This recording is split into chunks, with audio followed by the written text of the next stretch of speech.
how to fix can't install WhatsApp error on Google Play Store.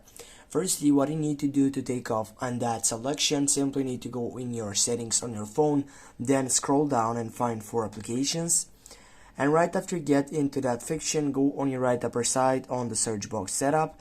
Then right here you can type for Play Store, or just simply go for Play Store. But before you go on Play Store, you can also check the Google Play services, which is also an important thing.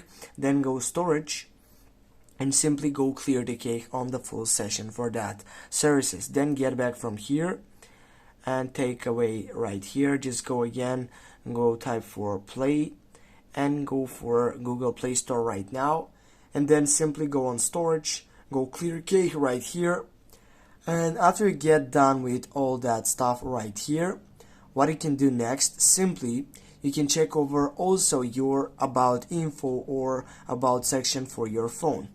Get back from here, scroll down and simply go about phone.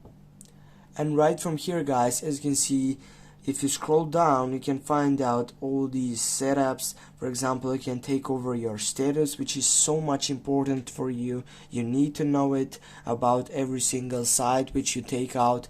You can take off your storage if you can from your site, and also you can back up the files in your Google Play Store.